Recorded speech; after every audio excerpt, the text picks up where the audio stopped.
Long time no see.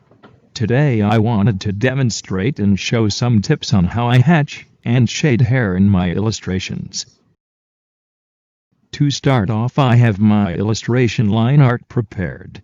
I use paint tool Si for my digital art. I will be using a crayon pen, but you can use any brush that gives nice pencil-like texture. I have sectioned the hair on this character into a ponytail. The first rule of shading is to establish the direction of your light source. The highlights are going to be the brightest areas of the hair, and they will be closest to the light source. The shadows will be the furthest away from the light source. Consider the shape of your hair when shading.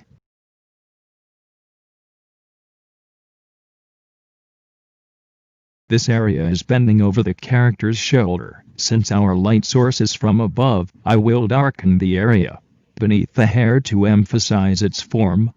I will continue adding lines in the direction the hair is flowing. I swap back and forth between the pen tool and the eraser to achieve the highlights the way I like.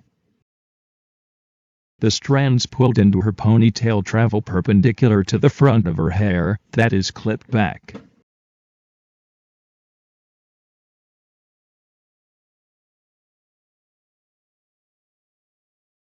This section of the ponytail I would like to look soft and wavy. To help achieve this, I will section off areas of the hair so it is easier to work with.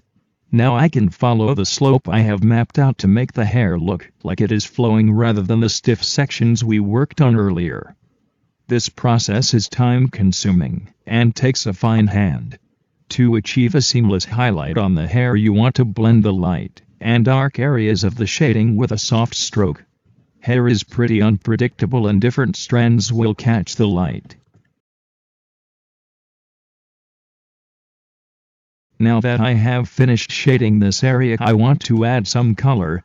I'm always a fan of clipping layers. If we add a clipping layer to our hair shading layer, we can color the lines we just worked on. To emphasize the highlighted areas, I will add a lighter color to the edges of the whiter areas. This creates a halo effect and gives off a reflection from our light source. You can leave it like this, but to tie it into the rest of my illustration, I want to avoid pure white highlights. I create a new layer underneath our hair shading lines and add a mid-tone color. Similar to shading our hairlines, we want to add a lighter color to the highlighted areas and a deeper hue to the shadowy areas. You can really play around with color combos in this way.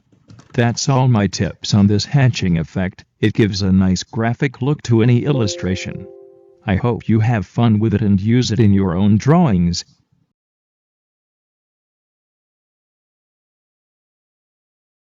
Thanks for watching. Bye bye.